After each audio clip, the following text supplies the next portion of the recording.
To my channel. तो कैसे हैं आप सब लोग? आई होप कि आप सब बहुत अच्छे होंगे। और ये है मेरा भाई, जो देखिए इसका फेस देखिए कितना अजीब सा बना के रखा है। और मैं हूँ छत पे, मेरी आंखें ना धूप में ठहर नहीं रही हैं। तो आज है नागपंचमी के दिन का, कल नागपंचमी है, तो आज हम लोग ना नागपंचमी की सफाई कर रहे थे।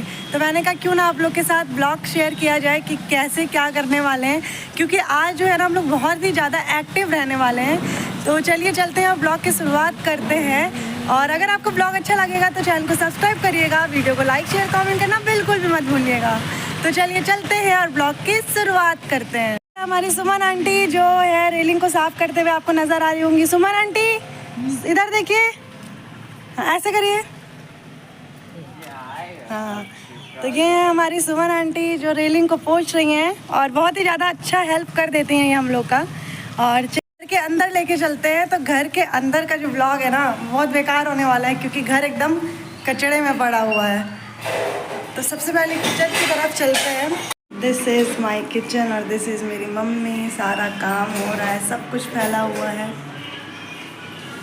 तो यहाँ तक तो मेरी वॉइस आ रही थी, अब मैं वॉइस ओवर कर रही हूँ। तो अब ना सुबह सुबह का समय हो रहा था, और जैसा कि मैंने आपको बताया कि नागपंचमी के पहले हम लोग के घर की सफाई हो रही थी।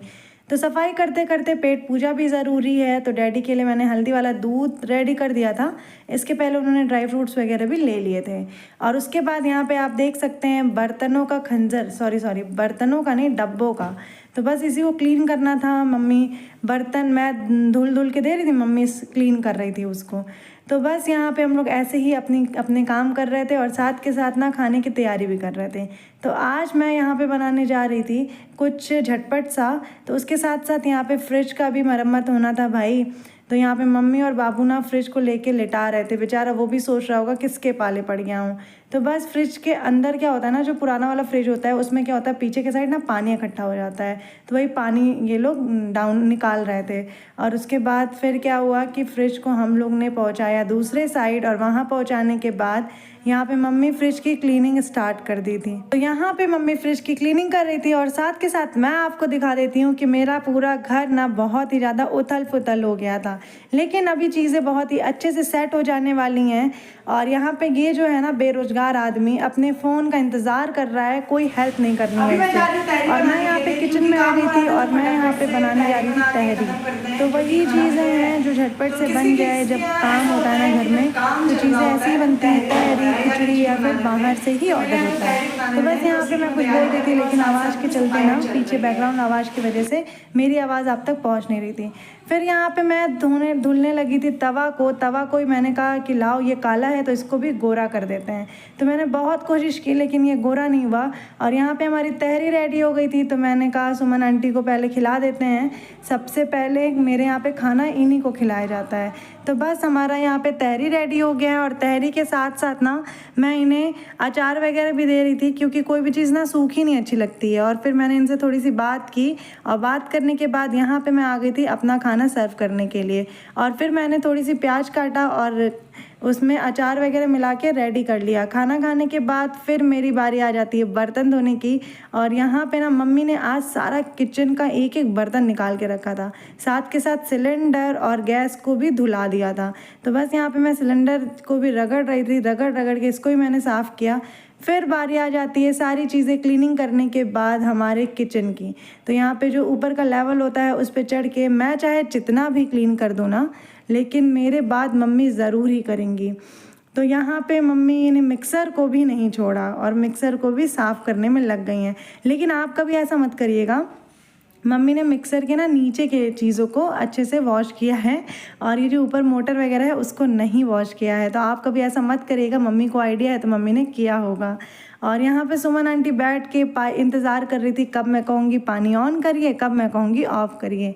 ये ना दिन भर बोलती रहती हैं, एक मिनट भी ये शांत नहीं रहती हैं। अभी इनको कुछ बुरा लग गया होगा इसलिए शांति से बैठी हैं। और मैंने कहा था ना कि मैं कितना भी क्लीनिंग कर लूँगी, लेकिन मम्मी को ना बर्दाश्त नहीं होगा। मैं चाहे चीज़ें जितनी भी साफ़ कर दूँ, मम्मी पीछे से आ ही जाती हैं। और अब मेरी बारी आ गई थी हॉल को क्लीन करने की। तो शैम्पू से आपने देखा होगा अक्सर लोग बाल धोते हैं। मेरे आना यहाँ पे फर्श जो टाइल्स वगैरह होता है वो साफ़ होता है और इसी से साफ़ करना चाहिए, इससे ना टाइल्स एकदम चमक जाता है। यहाँ पे मैं हॉल धोने लगी थी लेकिन ना मेरे पैर में यहाँ पे बहुत ज़ोर से चोट लग गई थी, लेकिन इसको इग्नोर करते हुए मैंने काम नहीं रोका, काम को एकदम लगातार बना रहने दिया और साथ के साथ सुमन आंटी भी थोड़ी बहुत हेल्प करा ही दे रही थी। तो बस यहाँ पे मम्मी किचन क्लीन कर रही थी और यहाँ पे मेरे भाई को हम लोग पे तरस आ गया तो वो चला गया था बाल्टी में पानी भरने के लिए। और पानी के साथ साथ ना वो ना आज इतना ज़्यादा एक्साइटेड था क्योंकि उसका फ़ोन आने वाला था, तो वो सोचा थोड़ा काम करा देते हैं, शायद टाइम पास हो जाए।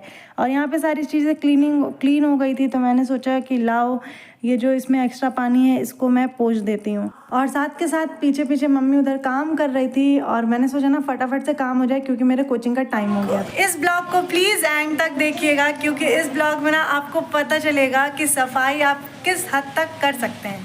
मैं ये नहीं कह रही हूँ कि आप लोग को सफाई करना नहीं आता है, सब लोग सफाई करते हैं, लेकिन आज मैं आप लोग के साथ ये शेयर करने वाली हूँ कि मेरे घर में किस हद तक सफाई होती है। तो बस ब्लॉग में एंड तक बने रहिएगा और ब्लॉग अच्छा लगेगा तो लाइक करना बिल्कुल भी मत भूलिएगा। तो बस यहाँ पे मैंने बोर्ड वगैरह को भी इस तरह से क्लीन कर दिया था। आप ना कभी ये सारी चीज़ें नहीं करिएगा क्योंकि क्या होता है ना कि बोर्ड वगैरह में कभी करंट आ जाए तो दिक्कत हो जाती है। तो बस यहाँ पे मैंने सारी ही चीज़ों को अच्छे से वॉश कर दिया था। और सबके घर एरियल से कपड़े धुलाते हैं, लेकिन मेरे घर मेरी मम्मी ना दीवार भी धुल डालती हैं। तो बस दीवार पे सारा एरियल पाउडर को मिक्स करके पानी में और पूरा दीवार मम्मी ने वॉश कर दिया था। और यहाँ पे आप देख सकते हैं दीवार कितनी ज़्यादा चमक गई है। और उसके बाद यहाँ पे ना क्या होता है कि नीचे हम लोग कोचिंग पढ़ाते हैं तो बच्चे ऊपर भी आते हैं और पूरा पेंसिल का मार्क लग गया था दीवार पे। तो मम्मी ने कहा कि इसको भी क्लीन कर दो भाई, तो मैंने कहा लाओ जल्दी जल्दी से कर देते हैं, नहीं तो कोचिंग का टाइम हो जाएगा तो बहुत ज़्यादा दिक्कत हो जाएगी। लेकिन काम के साथ साथ मैंने मस्ती भी बहुत ज़्यादा की, पानी में ना मुझे बड़ा मज़ा आता है। तो अब मैंने सारा रूम वगैरह क्लीन कर दिया था। फाइनली सारा काम हो चुका है और मैं जा रही हूँ बाहर और वहाँ से लेके आऊँगी तौलिया। कितना धूप है यार, लेकिन तौलिया भी नहीं मिला, जिसके लिए आई वो तो हुआ ही नहीं। इतनी मशक्क़त करने के बाद चलिए आखिरकार मुझे तौलिया मिल गया है और मैं चली गई हूँ नहाने के लिए। और नहाने के बाद यहाँ पे मैं थोड़ा बहुत रेडी हो जाती हूँ कंघी वंगी करके। और यहाँ पे हमारा फ्रिज भी रेडी हो गया है। यहाँ पे रेडी हो गई हूँ नीचे जाने के लिए, बच्चों को पढ़ाना है और अभी भी काम ख़त्म नहीं हुआ है, वहाँ काम चल ही रहा है, लेकिन मुझे नीचे जाना है, इस वजह से मैं रेडी हो गई हूँ। चलते हैं नीचे की तरफ। आई एम वेरी टायर्ड, मैं बहुत ज़्यादा थक गई हूँ, पढ़ाना भी ज़रूरी है। अभी क्लास में 2 ही बच्चे आए हैं, आपस में मस्ती मजाक कर रहे होंगे, फिर मैं इन लोग को छोड़ के और चली आई थी दूसरे क्लास में।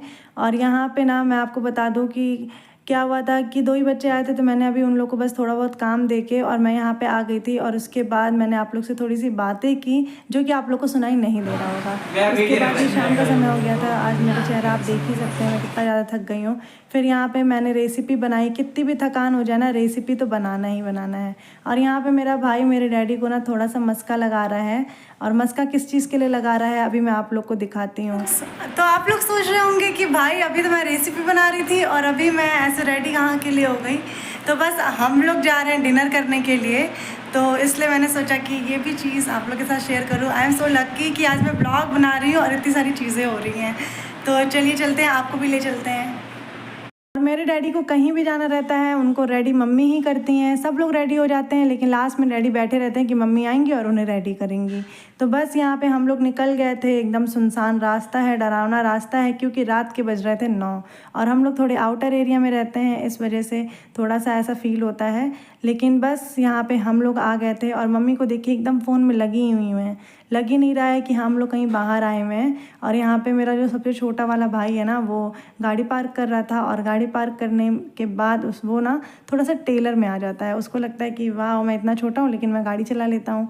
तो बस यहाँ पे ना हम लोग चले आए थे द शुभम स्वीट रेस्टोरेंट। मेरे घर के पास में एक यही रेस्टोरेंट है जहाँ पे आपको खाना वगैरह ठीक मिल जाता है। खाना वगैरह तो अच्छा मिलता है, और चीज़ें मैं नहीं जानती, हम लोग मोस्टली यहाँ पे आके खाना ही खाते हैं।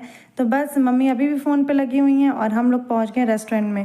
लेकिन यहाँ पे भीड़ बहुत ज़्यादा होती है क्योंकि ये ना हम लोग के मतलब मुझे लगता है इस एरिया में सबसे नज़दीक रेस्टोरेंट यही है। तो बस यहाँ पे हम लोग का खाना आ गया था। सुबह से काम करते करते हम लोग इतने ज़्यादा थक गए थे ना, एकदम जैसे नहीं होता मज़दूर लोग थक जाते हैं बहुत ज़्यादा, वैसे ही हम लोग की भी हालत हो गई थी। तो हम लोग ने पहले मज़े से खाना खाया और खाना खाते खाते हम लोग बातचीत भी कर रहे थे और उसके बाद हम लोग आ गए थे घर की तरफ। घर की तरफ आते आते मम्मी को याद आ गया था कि भाई कल नाग पंचमी है और सब्जियां वगैरह भी लेनी है। तो बस यहाँ पे ना मम्मी सब्जी ले रही थी और सब्जी लेने के बाद हम लोग आ गए थे घर। फाइनली मैं पहुँच गई हूँ घर और अभी ना मेरा ना बिल्कुल भी मूड सही नहीं है, लेकिन कोई बात नहीं, अब यहीं पे ब्लॉग को एंड करते हैं और मिलते हैं आपसे अगले वीडियो के साथ, अगले ब्लॉग के साथ। और कुकिंग वीडियो जो है ना मेरे चैनल पे पड़ गया है, तो आप जाके उसको देख सकते हैं। और बहुत ज़्यादा थक गए ना, जैसे क्या हुआ कि सुबह गए और सुबह पूरा काम वगैरह किए, फिर अभी चले गए, तो उतने ही से ना थकान हो जाती है। तो फिर चलिए चलते हैं, मिलते हैं आपसे अगले ब्लॉग के साथ। तब तक के लिए बाय बाय और गुड नाइट।